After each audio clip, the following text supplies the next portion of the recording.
समय की बात है। प्रयागराज नाम के एक गांव में राजू नाम का एक निर्धन किसान रहता था। वो किसान बहुत मेहनत करता, किंतु खेती से उसे कुछ भी प्राप्त नहीं होता था। घर में दो लोग रहते थे, एक राजू और उसकी पत्नी सीमा। राजू बेचारा निरंतर मेहनत मजदूरी करता और जो कुछ भी मिलता उससे अपना और अपनी पत्नी का पेट भरता। ऐसे ही कुछ दिन बीते।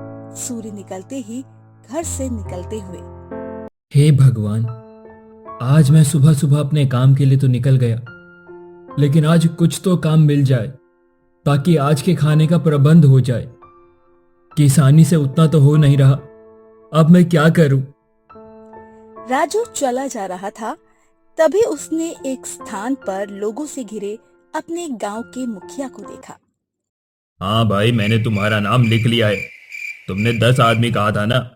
हाँ मुखिया जी, मैं 10 आदमी के लिए ही कह रहा हूँ। अच्छा अच्छा, अभी तुम जाओ, मैंने तुम्हारा नाम लिख लिया है। नहीं तो व्यवस्था नहीं हुई तो हमारी बहुत ही बेइज्जती हो जाएगी। इसी प्रकार मुखिया जी ने एक एक करके कई लोगों को बुलाया। लोग उसके पास जाते, वो उनका नाम लिखते और उनके कहे अनुसार आदमियों की संख्या लिखते। उधर गरीब राजू खड़ा होकर ये सब देख रहा था और चुपचाप खड़ा था। तभी मुखिया जी की नजर राजू पर पड़ी और उन्होंने बोला, अरे, तुम कब से खड़े हो? राजू किसान, मैंने तो तुम्हें देखा ही नहीं। कहो, क्या तुम्हारा नाम भी लिख दूं इस चिट्ठी में? कहो, कितने आदमी लिखूं भैया? मुखिया जी, कृपया मुझे साफ साफ बताइए कि आप नाम क्यों लिखना चाहते हैं। मैं कुछ समझा नहीं, और इतने लोग क्यों जमा हैं? अरे राजू, क्या तुम्हें मालूम नहीं? हमारे गांव प्रयागराज में बड़े बड़े साधु अपने हजारों शिष्यों के साथ हमारे गांव पधारे हैं। क्यों मुखिया जी, ऐसा क्या है? अरे नादान, क्या तुम्हें पता नहीं? इस वर्ष हमारे गांव में कुंभ का आयोजन हो रहा है। अरे सही कहा मुखिया जी, याद आया। साधु जी बहुत बड़े भगवान के भक्त होते हैं, ना जाने कहां कहां रहते हैं, लेकिन इस कुंभ के अवसर पर सभी लोग हमारे गांव पधारते हैं। जी मुखिया जी, अरे उन्हीं से तो हमारे प्रयागराज की शोभा है। और सुनो, वे साधु महात्मा बहुत बड़े त्यागी होते हैं। देश विदेश में उनकी ख्याति फैली होती है। ये हमारे गांव का सौभाग्य है कि वो इस गांव में आ रहे हैं। साधु के दर्शन बड़े ही पुण्य वालों को मिलते हैं, समझे राजू? हाँ मुखिया जी, आपका कहना बिल्कुल सत्य है। उनके दर्शन पाकर हमारा गांव धन्य हो जाएगा। सुनो राजू, महात्मा जी के हजारों शिष्यों के साथ बहुत से श्रद्धालु भी इस कुंभ में आने वाले हैं। उन सबके लिए भोजन की व्यवस्था करनी है। यह काम किसी एक आदमी का तो है नहीं, इसीलिए हमने निर्णय लिया है कि सभी लोग मिलजुल कर इस पुण्य के कार्य में हाथ बटाएंगे। गांव के सभी व्यक्ति भिक्षुओं को अपने अपने घरों में भोजन कराएंगे, जिससे हमारे गांव में हमेशा इन तपस्वी साधुओं की कृपा बनी रहे। आप ठीक कहते हैं मुखिया जी, इस पुण्य के काम में सभी को हाथ बटाना ही चाहिए। लेकिन मेरे घर में तो एक भी दाना नहीं है कि उन तपस्वी साधु बाबा को खाना खिला सकूं। अरे ऐसा ना समझो, सब हो जाएगा। बस तुम बताओ, तुम कितने साधु को भोजन करा सकते हो? कितने लोगों का नाम लिखूं? कितने लोगों का नाम लिखूं तुम्हारे नाम पर? जल्दी बताओ। मुखिया जी, आप तो मेरी हालत जानते ही हैं ना, इसीलिए मैंने आपको फिर से बताया और इस शुभ कार्य में हाथ बटा पाता और अपने भाग्य में कुछ पुण्य ले पाता। लेकिन मेरे तो खुद खाने के लाले पड़े हुए हैं। मेरे सारे खेत जमींदार के पास गिरवी पड़े हैं, घर में खाने को दाना नहीं। मैं कैसे कैसे करके काम ढूंढकर अपना और अपनी पत्नी का पेट पालता हूं। अरे राजू भैया, तो क्या तुम एक भी साधु को भोजन नहीं कराओगे? जरा सोचो भैया। मैं बहुत शर्मिंदा हूं मुखिया जी, मुझे तो अपने आप पर बहुत शर्म आती है। मुझे और अधिक लज्जित ना करे। मेरी दरिद्रता आपसे छिपी नहीं है और ना ही इस गांव से। सुनो भाई, तुम्हें बुरा लगे तो लगे, लेकिन मैं साफ बात कहना ठीक समझता हूं। अपनी इस दशा के लिए तुम स्वयं जिम्मेदार हो, जिससे तुम दरिद्र हो। समझे राजू भैया? मुखिया जी, आप ये क्या कह रहे हैं? इसका मैं जिम्मेदार हूं? वो कैसे, बताइए। सुनो भैया, क्या तुम्हें पता नहीं, जो मनुष्य सदा अपने लिए ही सोचता है और कार्य करता है, वो कभी सुखी नहीं रह पाता। वो अपने में ही सारा जीवन व्यतीत कर देता है और अपना स्वार्थ ही उसका सभी दुखों का जड़ होता है। तुमने कभी परोपकार नहीं किया, इसीलिए तुम्हारी ये दशा है। समझे राजू भैया? मुखिया की बात सुनकर राजू सोचने लगा। मुखिया जी, क्या मैं सबसे बड़ा स्वार्थी हूं? मुझे बताइए। हाँ राजू भैया, बात तो ऐसी ही है। अब तुम्हें बुरा लगे तो लगे। मुखिया जी, आप ठीक कह रहे हैं। मैंने अभी तक सदा अपना और अपने परिवार का ही पेट भरा है। कभी भी मैंने दूसरों को एक मुट्ठी अनाज भी नहीं दिया, ना भूखे को खाना खिलाया। शायद यही मेरी दरिद्रता का कारण है। कृपया मेरे नाम भी एक साधु का भोजन लिख दीजिए। मैं कैसे भी करके उन्हें भोजन करवाऊंगा। तभी गांव का एक सेठ वहां आ धमका। अरे ओ मुखिया जी, मैं तो 1000 तपस्वियों को अपने घर में भोजन कराऊंगा। मेरे नाम पर 1000 साधुओं का नाम लिख दो, समझे? राजू सेठ की तरफ टकटकी लगाकर सेठ की बात सुनकर राजू सोचने लगा। क्या जीवन है! मेरी गरीबी से तो मृत्यु ही अच्छी है। मृत्यु तो एक बार ही शरीर को मारती है, लेकिन ये गरीबी तो रोज रोज मारती रहती है। राजू कुछ सोचकर मन में बोलता है। काश मैं भी बहुत रुपयों वाला होता, तो आज मैं भी एक नहीं पूरे 2000 साधु महात्मा को अपने घर में खाना खिलाने के लिए बुलाता। इसी प्रकार राजू उदास मन से अपने घर की ओर निकल गया। घर जाकर उसने अपनी पत्नी सीमा से कहा।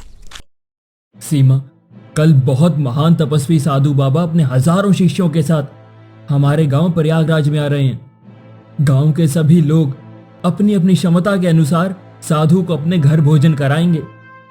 इसीलिए मैंने भी मुखिया जी के यहाँ लिख दिया है कि मैं भी एक साधु को अपने यहाँ भोजन कराऊंगा। क्या मैंने ठीक किया ना सीमा? सुनिए जी, ये तो आपने बहुत ही शुभ कार्य किया है। अगर हम इन संतों महात्माओं को भोजन करवाएंगे तो हमें इसके बहुत अच्छे फल मिलेंगे। और भोजन कराना तो बड़े पुण्य का काम है। साधु महात्मा तो भगवान का दूसरा रूप होते हैं, किंतु घर में तो कुछ भी नहीं है जिससे हम साधु बाबा को भोजन करा सके। अब क्या करें जी? हाँ, मुझे पता है भाग्यवान कि हमारे इस घर में कुछ भी नहीं है। भाग्यवान, क्या हम एक दिन भी भूखे नहीं रह सकते? अगर हम एक दिन के लिए भूखे रहते हैं तो हम साधु बाबा को अपना भोजन करवा सकते हैं। हाँ जी, मेरे मन में भी यही विचार आ रहा था। आप ठीक कहते हैं, हम एक दिन भूखे रह लेंगे, लेकिन कुछ राशन लाने के लिए आज हम दोनों को मजदूरी करना होगा ताकि साधु को अच्छे से अच्छा भोजन करा सके। आपको तो पता ही है, हमारी गरीबी तो रोज की है। कभी तो कोई अच्छा कार्य करना ही चाहिए। हम एक दिन भूखे ही रह लेंगे। पत्नी की बातें सुनकर राजू बहुत ही ज्यादा खुश हुआ। ऐसा लगा मानो उसके सर से भारी पत्थर का बोझ उतर गया। चलो अच्छा है, मेरी प्यारी पत्नी भी इस काम के लिए मान गई, नहीं तो कुछ भी हो सकता था। भाग्यवान, चलो अब चले, कुछ मेहनत मजदूरी करके आते हैं। दोनों पति पत्नी पक्का निश्चय कर मेहनत मजदूरी करने के लिए घर से निकल पड़े। हे भगवान, हमारी लाज रख ले। हमें कहीं कोई अच्छा काम मिल जाए ताकि हम अपने अतिथि साधु बाबा का अच्छी तरह से स्वागत कर सके और उन्हें अपनी सेवा भाव से प्रसन्न कर सके। चलते चलते दोनों गांव के अमीर सेठ के घर के पास से गुजरने लगे। तभी उन्हें एक आवाज सुनाई दी। अरे राजू भाई, रुको, क्या मेरी मदद करेंगे भैया? कहिए सेठ जी, मैं आपकी क्या मदद कर सकता हूँ? देखो राजू भैया, कल मेरे घर पर महान तपस्वी साधु बाबा अतिथि के रूप में भोजन करने के लिए आ रहे हैं, इसीलिए मुझे तुम्हारी जरूरत है। क्या मेरी मदद करेंगे? मैं अच्छे खासे रुपए देने के लिए तैयार हूं। मैं आपकी क्या सेवा कर सकता हूँ सेठ जी, आज्ञा कीजिए। बात यह है कि भोजन के लिए मेरे घर में सभी सामग्री उपलब्ध है, किंतु लकड़ियां नहीं है। क्या तुम लकड़ियों का प्रबंध कर सकते हो जिससे उतने लोगों का खाना बन सके? अरे हाँ सेठ जी, क्यों नहीं, ये तो मेरा सौभाग्य होगा। अच्छी तरह समझ लो, 1000 आदमियों के लिए भोजन बनाना है। और हाँ राजू भैया, इस बात का ध्यान रखना कि लकड़ी आज शाम तक कट जाना चाहिए। मुझे समय पर काम अच्छा लगता है। आपका काम हो जाएगा सेठ जी, अब निश्चिंत रहिए। मैं शाम तक सारी लकड़ियां काट दूंगा। राजू की तो निकल पड़ी, क्योंकि उसे बहुत अच्छा काम जो मिल गया। वो मन ही मन सोचने लगा, भगवान, सच में आप बहुत ही दयालु हैं। मुझे मुखिया जी ने कहा था, अगर हम दूसरों के लिए सोचते हैं तो भगवान भी हमारा ख्याल रखते हैं। अब मैं आराम से अपनी अतिथि को भोजन करा सकूंगा और उनका स्वागत कर सकूंगा। धन्यवाद भगवान जी। सुनो भाग्यवान, तुम एक काम करो, तुम घर जाओ और घर जाकर घर की सफाई करो। मैं लकड़ी काटकर सेठ जी तक पहुंचाकर जल्दी घर आता हूँ। राजू सोचते सोचते लकड़ियां काटने जंगल की ओर चल पड़ा। जंगल में पहुंचकर राजू बड़ी मेहनत के साथ चिलचिलाती धूप में लकड़ियां काटता रहा। उसके हाथ में छाले पड़ गए, लेकिन वो फिर भी नहीं रुका। आज तो मैं जी जान लगा दूंगा, क्योंकि मैं जितनी ज्यादा मेहनत करूंगा मुझे उतने ही ज्यादा पैसे मिलेंगे, जिससे मैं अपने घर के लिए राशन ले सकूं, जिससे साधु बाबा का अतिथि सत्कार हो सके। राजू ये सब बोलकर उसे जोश आया और तेजी से काम करने लगा। अपनी मेहनत से कटी हुई लकड़ियों के ढेर को देखकर वो बहुत आनंदित हुआ। सभी लकड़ियों को लेकर राजू सेठ के घर पहुंचा। सेठ जी, मैंने बहुत मेहनत से लकड़ियां काट ली हैं। पूरी उम्मीद है कि कम नहीं पड़ेंगी। आप एक नजर डाल के तो देखिए। अरे राजू भैया, देखने की कोई आवश्यकता नहीं है। तुम सच में बहुत ही परिश्रमी हो। तुमने जितना काम आज एक दिन में करके दिखाया है, उतना काम तो 20 आदमी मिलकर भी नहीं कर सकते। मैं तुम्हारे काम से बहुत खुश हूं। बहुत खूब राजू भैया, बहुत खूब। धन्यवाद सेठ जी। धन्यवाद तो मुझे करना चाहिए राजू तुम्हारा। तुमने मेरे सर से बहुत बड़ा बोझ उतार दिया है। तुम्हें इसकी मजदूरी के लिए 1 बोरी गेहूं, 1 बोरी चावल, 1 बोरी दाल और 5 किलो गुड़ और कुछ रुपये दिए जाएंगे, जिससे तुम भी अपने अतिथि को अच्छी तरह भोजन करा सको। आपका बहुत बहुत धन्यवाद भगवान जी। आपने मेरी लाज रख ली। जाओ राजू, जो मैंने बोला है वो ले लो। जी सेठ जी। ये पकड़ो राजू कुछ पैसे, तुम्हारी मेहताना 1000 रुपये। मुझे माफ कीजिए सेठ जी, किंतु ये तो बहुत ही अधिक है। मैं इतने सारे रुपए नहीं ले सकता। ले लो राजू भैया, तुमने बहुत मेहनत की है और हमारी कितनी मदद भी की है। हम अपनी खुशी से दे रहे हैं। कल तुम भी तो साधु बाबा को भोजन करा रहे हो, किसी प्रकार की कोई कमी ना हो, इसीलिए ले लो। राजू सारा सामान लेकर जब वो घर पहुंचा तो उसे देखकर उसकी पत्नी फूली नहीं समा रही थी। वो खुश होकर उछल उछल कर नाचने लगी। सुनिए जी, आज बहुत मेहनत की ना, थक गए होंगे। देखो तो हाथ कैसे लाल लाल हो गए। अरे भाग्यवान, ये तो ठीक हो जाएंगे। तुम कल की सोचो। हाँ जी, पहले तुम पानी पी लो। मैं हाथों में हल्दी का लेप लगा देती हूँ, जिससे छाले जल्दी आराम हो जाएंगे। भाग्यवान, लोग तो अपने यहाँ 1000 से 2000 महान तपस्वी साधु बाबा को अतिथि के रूप में भोजन करवा रहे हैं। हमारे घर तो केवल एक ही अतिथि आएंगे। सोचो, अगर हम उन्हें भी भोजन नहीं करा पाते तो हम इस गांव में कहीं मुंह दिखाने लायक ही नहीं रह जाते। आपने सही कहा जी, लेकिन भगवान ने हमारी लाज रखी। ईश्वर जो भी करते हैं सब भले के लिए ही करते हैं। भाग्यवान, अब साधु बाबा के अतिथि सत्कार में किसी प्रकार की कोई कमी नहीं रहनी चाहिए। आप चिंता मत करिए, मैं बहुत ही स्वादिष्ट भोजन तैयार करूंगी। कल अवश्य हम अपने अतिथि को अच्छा भोजन कराएंगे और देखना वो काफी खुश भी होंगे। भाग्यवान, हम दोनों ने सुबह से ही कुछ नहीं खाया।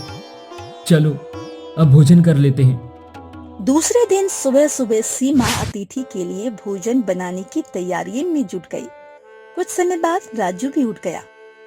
भाग्यवान, मैं जरा गांव से मुखिया जी से मिलकर आता हूँ और साथ में साधु बाबा को भी लेकर आता हूँ।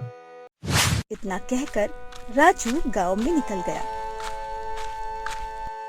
मुखिया जी प्रणाम, मैं अपने अतिथि को लेने आया हूँ। बहुत खुशी होती है ये सब करने से, सब आपकी कृपा है। अगर आप ना होते ना तो मैं शायद ही अतिथियों का सत्कार कर पाता। ये सुनकर मुखिया जी अपनी चिट्ठी में राजू का नाम देखने लगे। कई पन्ने पलटने पर भी उन्हें राजू का नाम कहीं ना मिला। वो बड़ी दुविधा में पड़ गए। अरे राजू भैया, तुम्हारा नाम तो मुझे इस चिट्ठी में कहीं नजर नहीं आ रहा। लगता है कि तुम्हारा नाम लिखना ही भूल गया मैं। अरे अरे, ये तो बहुत ही बड़ी दुविधा हो गई।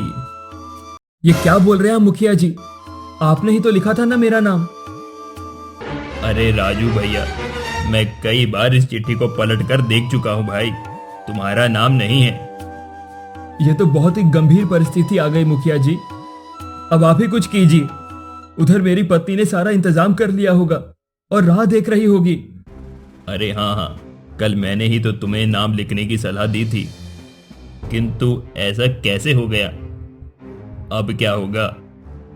राजू, मैं तुम्हें कैसे दे दूं अतिथि?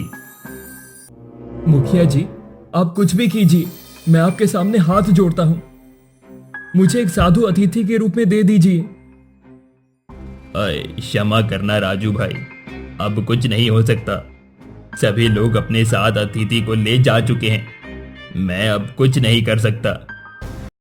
मुझ पर दया करो मुखिया जी, मुझे एक साधु अपने साथ ले जाने दीजिए। मुझे लगता है शायद तुम्हारे भाग्य में अतिथि को भोजन कराना लिखा ही नहीं था। ठीक है मुखिया जी। राजू मुंह लटकाकर घर की तरफ लौटता है। कुछ दूर चलने के बाद उसे एक तेजस्वी साधु दिखाई दिए जो लोगों को उपदेश दे रहे थे। मुझे इन महात्मा को मनाना होगा। राजू सीधे जाकर साधु के आगे हाथ जोड़ा।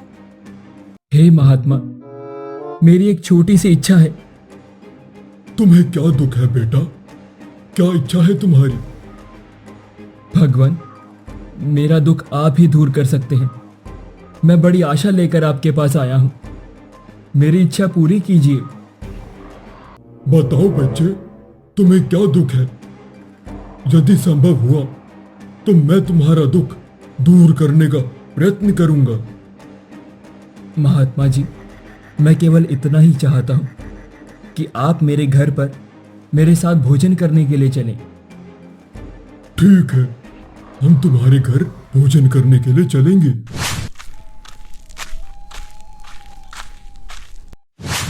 प्रणाम साधु बाबा, आप यहाँ आकर बैठ जाइए, मैं खाना लगा देती हूँ। इसके बाद साधु बाबा भोजन करने लगे।